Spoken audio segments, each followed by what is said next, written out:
कारण आज जे अधिकारी आहेत ते अधिकारी नगरसेवक नसल्यामुळे कुणाचंही काम करत नाहीत, दखलच घेत नाहीत लोकांची. नगरसेवक आला तर सगळं काम होणार आहे. हे जे प्रशासन आहे ते बोगस कामगिरी करते. तक्रार दिली तर कोणी येत नाही. पाण्याची समस्या मोठी आहे. पाणी येतंय तिथं फोन लावलेले तर कोणी येत नाही. नगरसेवक पाहिजे, नाही तर कामच होत नाही. येणारा नगरसेवक कसा असावा असं तुम्हाला वाटतं? ऋतुराज क्षीरसागरसारखा असावा. ऋतुराज क्षीरसागरसारखा असावा. सगळ्या आम्हाला राजश्री सागर साहेबांनी फंड दिला. ऋतुराज सगळ्या कामात असतोय. ऋतुराज सगळ्या लोकांच्या असते. हॉस्पिटल असून दे, CPR असून दे, सगळीकडे ऋतुराज आहे. काय लोकांना लागलं तर आहे. आणि आज हे प्रशासन असल्यामुळे, नगरसेवक नसल्यामुळे जी कामं तटलेली तिने स्वतः स्पेशली लक्ष घालून त्यांनी सगळी कामं केली आहेत. चांगलं कामाची पद्धत चांगली आहे. काम करतोय. ग्राउंड लेवलला उतरून लोकांशी संपर्क आहे. ते ग्राउंड लेवलला उतरल्याशिवाय ते कळत नाही. तिथं महापालिकेचे अधिकारी येऊ शकत नाहीत आणि अधिकाऱ्यांना सांगितलं तर ते काम करत नाहीत. ऋतुदानच्यामुळे त्या भागात सर्व लोकांचं एकदम आनंदाचं वातावरण आहे. ऋतुदाने जी उमेदवारी जाहीर केलेली आहे, त्यांचे वडील आमदार नसताना त्यांनी लोकांची कामं केलेली आहेत. घराणेशाहीचा काही संबंधच येत नाही यात. पूर्ण क्षीरसागर कुटुंबीय आमच्या भागाच्या सर्व नागरिकांच्या अडीअडचणीमध्ये काय सुखाचा क्षण असू दे नाही दुःखाचा असू दे, पहिला क्षीरसागर कुटुंबी आहे तिथं मदत केलेली आहे किंवा काय असेल ती साठवून करण्यासाठी क्षीरसागर कुटुंबी काय माझा. आता शब्द येतो 8,000च्या लीडनं ते निवडून येणार आता सांगतो. आणि आम्ही बॅनर लावतोय. नमस्कार, KK न्यूजमध्ये आपलं स्वागत. सध्या कोल्हापूर महानगरपालिका निवडणुकाची धामधूम सुरू आहे आणि या निवडणुकीच्या निमित्तानं आम्ही प्रत्येक प्रभागात जातोय आणि तेथील नागरिकांच्या नेमकं मतं प्रतिक्रिया जाणून घेण्याचा प्रयत्न करतोय. त्यांच्या मनातला नगरसेवक कसा असावा, नेमकं त्यांच्या प्रभागात वारं कुणाचं वाहतंय हेच जाणून घेणार आहोत. आता मी सध्या पोहोचलोय प्रभाग क्रमांक 7 मधील जोशी गल्ली परिसरामध्ये आणि माझ्यासोबत काही या ठिकाणचे नागरिक आहेत. आपण त्यांच्याशी बोलूयात, त्यांचं नेमकं काय म्हणणं आहे. दादा नमस्कार. नमस्कार. काय सांगाल? महानगरपालिका निवडणुका सुरू आहेत. 5 वर्षाचा महापालिकेचा कारभार सुरू होता. महापालिकेचा कारभार चांगला की नगरसेवकच पाहिजे? नगरसेवक पाहिजे, नाही तर कामच होत नाही. काय नगरसेवक आल्यानंतर काय असा फरक पडणार? सगळी कामं होणार. आता स्वतः आम्ही नगरसेवक, वडील आमचे 20 वर्ष नगरसेवक आहेत. कामं सगळी रडकलेली आहेत. 5 वर्ष झालं कामं नाहीत, गटरी नाहीत व्यवस्थित, फंड नाही, काही नाही. सगळ्या आम्हाला राजश्री सागर साहेबांनी फंड दिला. ऋतुराज सगळ्या कामात असतोय. ऋतुराज सगळ्या लोकांच्या असते. हॉस्पिटल असून दे, CPR असून दे, सगळीकडे ऋतुराज आहे. काय लोकांना लागलं तर आहे. गोल्डन कार्ड काढून दिल्यात, आयुष्यमान कार्ड काढून दिल्यात. लोकांसाठी अर्ध तिकिटासाठी प्रयत्न केल्यात. भरपूर त्यांनी सुविधा करून दिल्यात. काय वाटतं तुम्हाला? प्रशासनाचा कारभार चांगला की नगरसेवकच पाहिजे? नगरसेवकच पाहिजे. काय फरक पडेल? काय नाही, नगरसेवकच पाहिजे आम्हाला या भागात. नगरसेवक आला तर सगळं काम होणार आहे. प्रशासनाचं काम चांगलं नव्हतं का? नाही, नगरसेवक लागणार. येणारा नगरसेवक कसा असावा असं तुम्हाला वाटतंय? ऋतुराज क्षीरसागरसारखा असावा. का हो? युवा नेते आमचा एक नंबर. दादा तुम्हाला काय वाटतंय? ज्याप्रमाणे आता आपले सहकारी सांगत आहात की ऋतुराज क्षीरसागर, काय असं त्यांचं वेगळं व्यक्तिमत्व? ऋतुराज क्षीरसागरचा असा विषय आहे की त्यांचे वडील आमदार असल्यामुळे त्यांचा जनसंपर्क चांगला आहे. आणि आज हे प्रशासन असल्यामुळे, नगरसेवक नसल्यामुळे जी कामं तटलेली तिने स्वतः स्पेशली लक्ष घालून त्यांनी सगळी कामं केली आहेत. कारण आज जे अधिकारी आहेत ते अधिकारी नगरसेवक नसल्यामुळे कुणाचंही काम करत नाहीत, दखलच घेत नाहीत लोकांची. कचरा उठाव असू दे, ड्रेनेजचे काम असू देत. आता गटर वगैरे चोकअप झाला तर ते अधिकाऱ्यांना फोन लावला तरी येऊ शकत नाहीत. ऋतुराजला लावला किंवा दादांच्या ऑफिसमध्ये जरी फोन केला तर ते माणसं अवेलेबल करू शकतात. काय वाटतंय? आता एकीकडे विरोधक असं म्हणतात की घराणेशाही सुरू आहे. नाही, घराणेशाहीचा त्यात काही विषय नाही. कारण ऋतुराजनं आमच्या हिशोबाने 2019 पासून नगरसेवकची सुरुवात केलेली.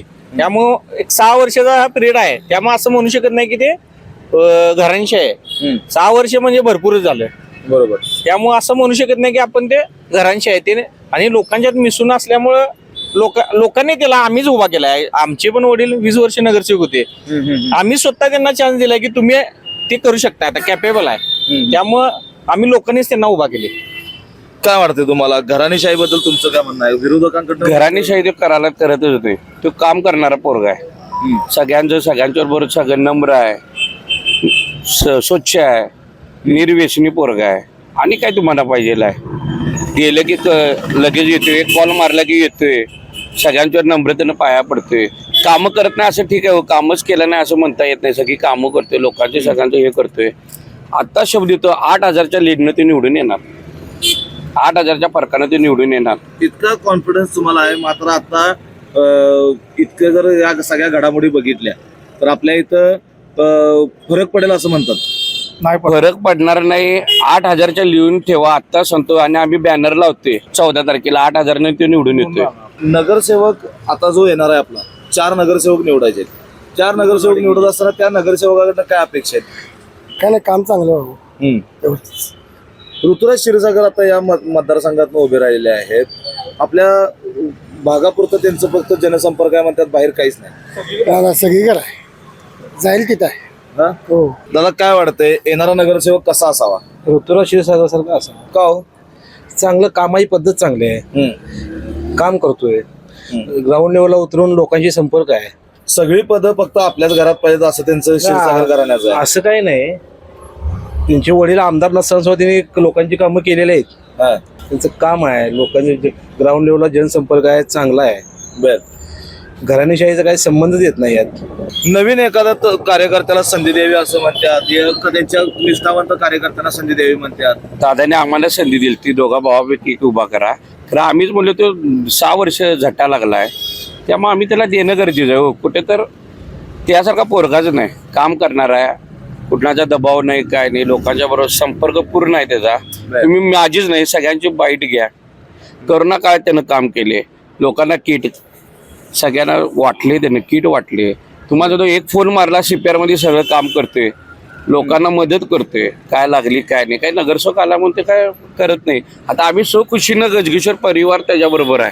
तुळशी समाज अख्खा बालेकिल्ला आमचा, हे तुम्ही येऊ शकत नाही कोणी या बालेकिल्ल्यात.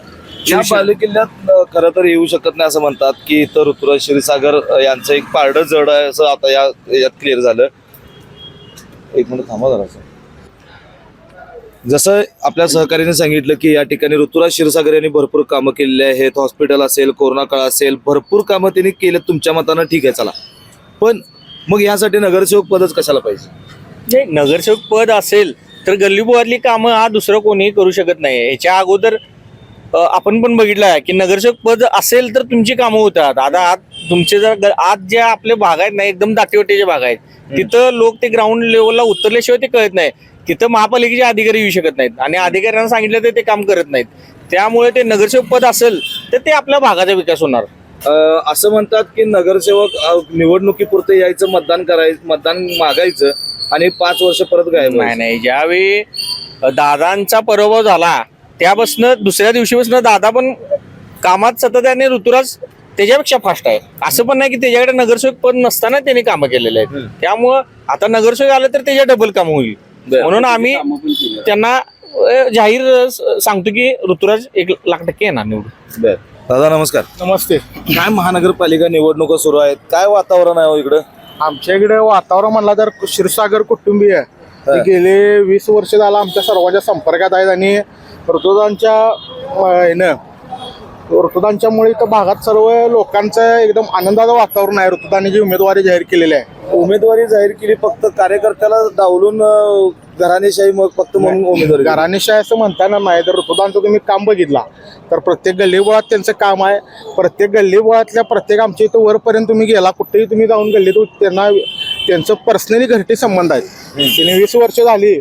आणि काल जर तुम्ही तर रॅली बघितला असला, आमची तुम्ही रॅली कव्हर केला असला, तर काल जी लोक आली होती ही सर्व फक्त ऋतुदाना सपोर्ट करण्यासाठी आली होती. कुठलीही गर्दी तुम्हाला बाहेरची कोण दिसणार नाही. सगळ्या भागातल्या महिला, माता, भगिनी हा प्रचंड उत्स्फूर्त प्रतिसादाने त्यांच्या त्यांना पाठिंबा. पण इतर नगरसेवकांप्रमाणे ऋतुराज क्षीरसागर पण मतदान घेणार, निवडून येणार आणि परत 5 वर्ष गायब होणार. नाही, कसं झाले, ज्यावेळी सत्ता नव्हती दादाच्या वेळी आमचे 2014 साली आमच्या क्षीरसागर साहेबांचा ज्यावेळी पराभव झाला, त्यानंतर दादांच्या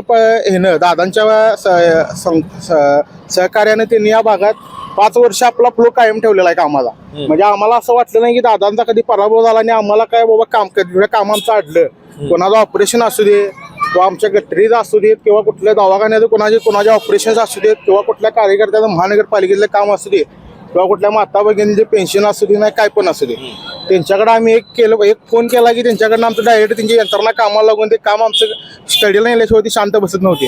आता दुसरीकडे बघायला गेलं तर शिवसेनेचे जे नेते आहेत एकनाथ शिंदे यांच्या कामाचा किंवा त्यांच्या चेहऱ्याचा काय परिणाम होईल का? काय 100% होणार. एकनाथभाई शिंदेच्यामुळे सर्व माता भगिनींना जो म्हणजे लाडकी बहीण योजना आहे त्यामुळे प्रत्येक माता बहिणी चेहऱ्यावर एक हसू आपण बघतोय. पण ही योजना फसवी म्हणतात ना बाबा. नाही, फसवी अजिबात नाही. आतापर्यंत लोकांना पैसे मिळाले, यापुढे देखील महिलांना चांगल्या प्रकारे पैशाचं वितरण होणार आहे. आणि यातून महिलांचं सबलीकरणाचा जो आपण म्हणतो की महिलांना घर खर्च चालवण्यासाठी खूप मदत या योजनेमुळे झालेली आहे. त्यामुळे एकनाथ भाईंवर आमच्या सर्व लाडक्या बहिणींची नितांत त्यांच्यावर प्रेम त्यांच्यावर आहे असं मला म्हणता येईल. आणि मी स्वतः एक ॲडव्होकेट आहे. मी या भागात गेली 20 वर्ष राहतोय. ऋतुराज आणि पुष्कराज दादा हे आमच्या दोघांच्या चांगल्या आमच्या संपर्कात आहेत. आम्ही लहानपणापासून त्यांनी पण आम्हाला बघितलेला आहे आणि आम्ही बी त्यांना बघितलेला आहे. राजेशदादा क्षीरसागर असतील, दादांना पण गल्लीबोळात प्रत्येकाच्या घर टू घर दादांचा संबंध आहे. पूर्ण क्षीरसागर कुटुंबीय आमच्या भागातल्या सर्व नागरिकांच्या अडीअडचणीमध्ये काय सुखाचा क्षण असू दे नाही दुःखाचा असू दे, पहिला क्षीरसागर कुटुंबी आहे तिथं मदत केलेली आहे किंवा काय असेल ती साठवण करण्यासाठी क्षीरसागर कुटुंबी काय माझा असते. नगरसेवक कसा पाहिजे? चांगला पाहिजे की, हा चांगलाच पाहिजे की. बर कामं करायला पाहिजे, करून हे करायला पाहिजे. बरोबर. नाही मतदानी करून घराला जाऊन बसून उपयोग नाही. बर हे आता महत्त्वाचं. तुमच्या भागात आहे तर ऋतुराज क्षीरसागरांचं नाव काय चर्चेत आहे म्हणतात. चांगलं आहे. खरं आहे? करायचं चांगला आहे. कामं केलेले होते ना, केल्यात भेटतात तरी कधी? भेटतात आणि घरी गेले तर ते बोलतात सविस्तीनं, हे करत नाहीत. बर कुठेही बाहेर गाठ पडून काही कार्यक्रम बोलले की येतात. आता कामं करतात. आता मतदान घेणार, जिंकल्यानंतर मग नगरसेवक झाल्यानंतर 5 वर्ष गायब होणार म्हणतात. त्याचं कसं आहे बघा, ज्याच्या मनावर आहे हो का नाही, तसं म्हणता येत नाही. बर नशिबाचे खेळ आहेत ते. काय वाटतंय नगरसेवक आल्यावर फरक पडेल का हो कोल्हापूरच्या कारभारात? 100% पडणार. बर हे जे प्रशासन आहे ते बोगस कामगिरी करते. म्हणजे बोगस म्हणजे का, कुठल्याही स्वच्छता नाही, गटरी स्वच्छता नाही, ड्रेनेज स्वच्छता नाही. जरी एक तक्रार दिली तर कोणी येत नाही. पाण्याची समस्या मोठी आहे. पाणी येतंय तिथं फोन लावलेले तर कोणी येत नाही. तिथे कोण तिथं हे घेत नाही, दाद घेत नाही. आणि तिथं गेलं तिथं तर त्याची दाद कोण घेत नाही. तर नगरसेवक असेल भागाला चांगला नगरसेवक आता आहेत उभारले, तिथं बरेच पक्षाचे चांगले उमेदवार उभारलेले आहेत. त्यांच्यामध्ये चांगलं काम होईल आणि त्या पद्धतीनं त्यांच्या प्रशासनावर वचक राहील. सगळ्यात महत्वाचं काय वाटतंय आता कोणाचं वारं दिसतंय? ही तर वारं सगळ्यांचंच आहे हो, कुणाचं नाही म्हणून. सगळेजण आहेत, सगळेजण आपले जवळचेच आहेत, सगळे संबंधित आहेत. कुणाचं नाव घ्यायचं, सगळे चांगले आहेत. बर तुमच्या मते नगरसेवक जो आहे तो कसा असावा वाटतंय? विशेष करून त्यांनी प्रत्येक कामाचं जे भागातली कामं आहेत, जे आता ड्रेनेजला जे गटर असेल हे प्राथमिक त्यांची कामच आहेत. हे सोडून यांनी अधिक सुविधा इथं काय देता येतील नागरिकांना, खास करून नागरिकांना बाबा शासनाच्या असतील, वरच्या महाराष्ट्र शासनाचे असतील, केंद्र शासनाचे असतील, त्यांच्या पक्षाच्या माध्यमातून यांना काही तर काय देता येतील ह्याने जास्त प्रयत्न करणं गरजेचं आहे. कोल्हापूर महानगरपालिकेवर महाविकास आघाडी की महायुतीचं सत्ता आहे? सांगता येत नाही. सांगता येत नाही. बर तर एकूणच आपण पाहिलं की प्रभाग क्रमांक 7 मधील जोशी गल्ली परिसरात आपण नागरिकांशी संवाद साधला, त्यांच्या प्रतिक्रिया जाणून घेतल्या. नगरसेवक जो आहे तो प्रशासनाचा जो 5 वर्षा 5.5 वर्षाचा कारभार सुरू होता तो अतिशय भोंगळ आणि बोगस कारभार सुरू होता. त्यामुळे त्यांची जर कोल्हापूर शहरातील कामं व्हायची असतील तर नगरसेवक हा महत्त्वाचा आहे आणि तो नगरसेवकच त्यांच्यावर वचक ठेवून प्रभागातील कामं करू शकतो. आणि दुसरीकडे बघायला गेलं तर प्रभाग क्रमांक 7 मध्ये सध्या आमदार राजेश क्षीरसागर यांचे चिरंजीव ऋतुराज क्षीरसागर यांचं जे काय काम आहे, त्यांचा जनसंपर्क चांगला आहे, लोकांच्यात मिसळणं चांगलं आहे आणि नगरसेवक होण्याआधीपासूनच जवळपास 8 ते 9 वर्षापासून त्यांनी अनेक विकास कामं आपल्या वडिलांच्या माध्यमातून असतील किंवा स्वतःच्या वैयक्तिक पातळीवर महापालिकेच्या वतीनं ती कामं केलेली आहेत. आणि त्यामुळं यावेळेला आम्हाला जो नगरसेवक आहे तो ऋतुराज क्षीरसागर यांच्यासारखा असावा, कारण कोणत्याही पदाची कोणताही स्वार्थ न बघता मोठेपणा न दाखवता त्यांनी या भागात कामं केलेली आहेत आणि त्यामुळेच यावेळेला ऋतुराज क्षीरसागर जे आहेत ते मोठ्या मताधिक्याने विजय होतील असा दावा या भागातील नागरिकांनी आपल्यासमोर व्यक्त केला आहे. KK न्यूज साठी व्हिडिओ जर्नलिस्ट सर्वेश देसाईसह मी सद्दाम अली, KK न्यूज कोल्हापूर.